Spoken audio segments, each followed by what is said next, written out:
The night it happened, the air felt wrong before I even knew why. You know what I mean? One minute I was driving home, replaying a good day in my head. The next minute, red and blue lights were washing over my mirrors, and my stomach dropped so hard it felt like my body knew the ending before my mind did. And there I was, standing on the side of the road with my hands up, my trunk wide open, my things scattered on the pavement like they'd been dumped out of a trash bag, while three officers stood around me acting like I'd just committed some huge crime. And the truth was, I hadn't done anything at all. My name's Alana Pierce, and that stop wasn't random, no matter how many times they'd later try to call it routine, because nothing about the way they looked at me felt routine. One of them. Officer Dalton leaned in close, way too close, that smirk already settled on his face like he'd been waiting for this moment all night, and he nodded toward my trunk and said, "So what else you hiding, sweetheart?" Like we were joking around instead of him threatening me. And I remember thinking how wild it was that I was standing there terrified while he looked entertained. I asked why I was being stopped, real calm, real careful. Because you learn early that tone can be the difference between going home and not going home.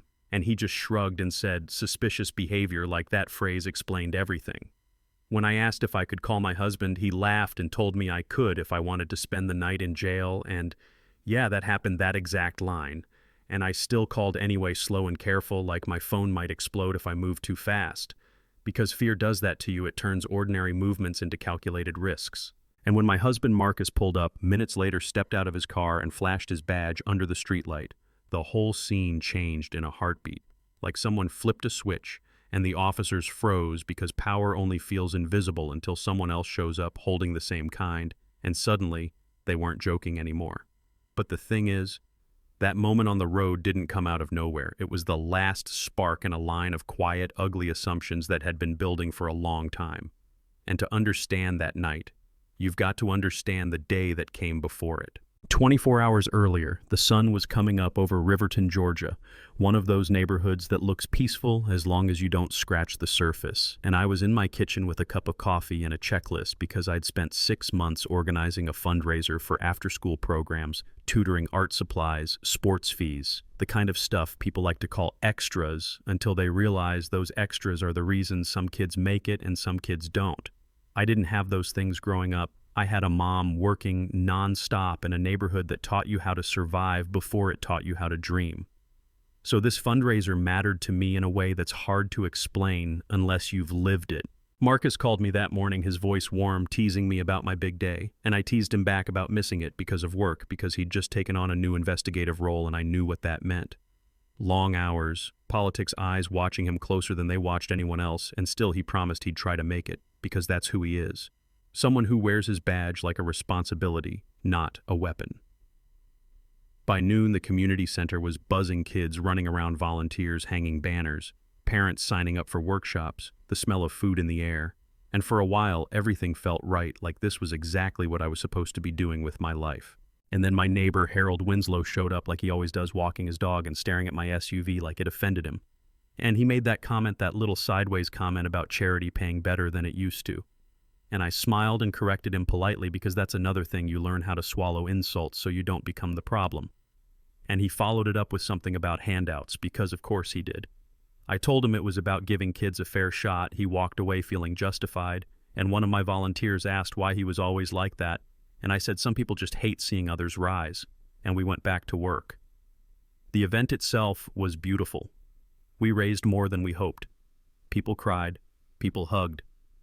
And for once, I felt that deep, quiet pride that comes from knowing you built something real. Marcus couldn't make it in the end, called me from work, apologizing, and I told him it was fine, because part of loving someone in his line of work is accepting that duty doesn't always keep a schedule.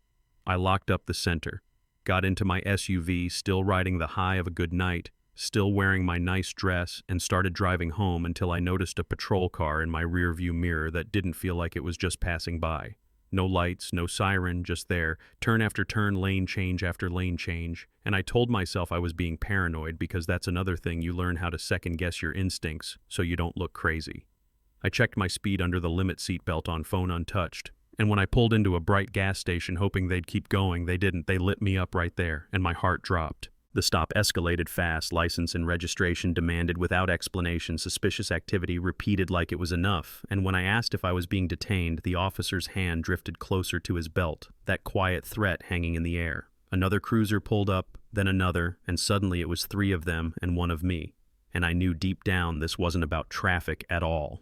They ordered me out of the car, circled me like I was dangerous, popped my trunk without consent, and started tossing my fundraiser materials onto the ground like trash. And when I said they couldn't search my vehicle without cause, one of them smirked and said my attitude was cause enough. And then came the words that burned themselves into my memory. Said casually, almost bored, "You people always got something to say." I felt my face heat up, humiliation and anger twisting together in my chest, and my phone buzzed in the cup holder while I stood there afraid to move. When I asked to grab it, they tensed like I was reaching for a weapon. And that moment right there, that's when something inside me cracked, because I realized how little it took for them to see me as a threat. I called Marcus, my voice shaking, told him where I was, and he didn't hesitate.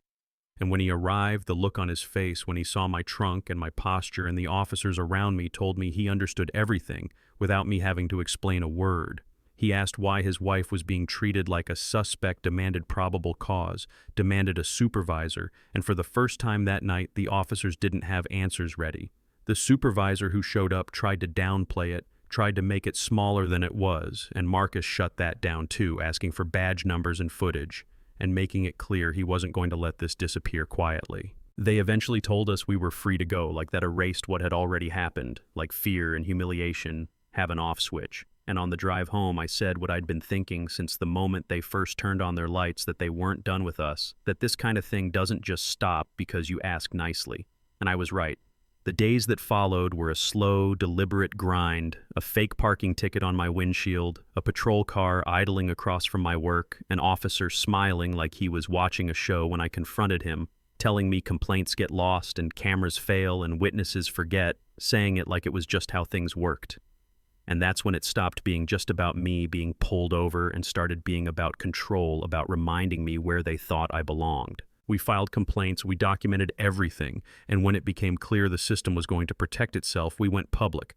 Took everything to a journalist who knew how to ask the right questions and wasn't afraid of the answers.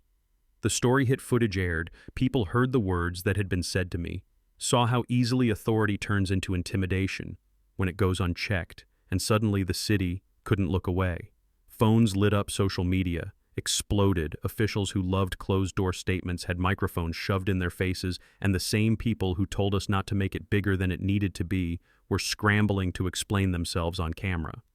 Someone high up got put on leave, someone turned in a badge, and yeah, it felt good in that moment, like watching a bully finally get called out where everyone could see. But here's the part nobody likes to talk about, the part that doesn't fit neatly into a victory montage: the cost. The fear didn't disappear. Our sense of safety didn't magically come back, and we learned just how fast inspections and citations and quiet pressure can be used to punish people who speak up. We won a moment, not a miracle, and even now I know the system didn't suddenly fix itself because of our story. So I want to ask you something, and I mean really ask because I know someone watching has lived a version of this. Maybe it wasn't a traffic stop, maybe it was a boss, a neighbor, a teacher, someone in power who decided who you were before you opened your mouth. If you were in my place, would you have stayed quiet to stay safe, or would you have risked everything to make the truth visible, knowing the pushback might be worse than the silence? Drop your thoughts in the comments. Tell your story. If you've seen something like this happen, argue with me. If you think we handled it wrong because conversations like this don't move forward, if everyone stays comfortable, and if you believe accountability shouldn't depend on luck or timing or whether someone with a badge shows up in time, hit like, subscribe, and share this, because the only way stories like this disappear is if we let them, and I don't think we should.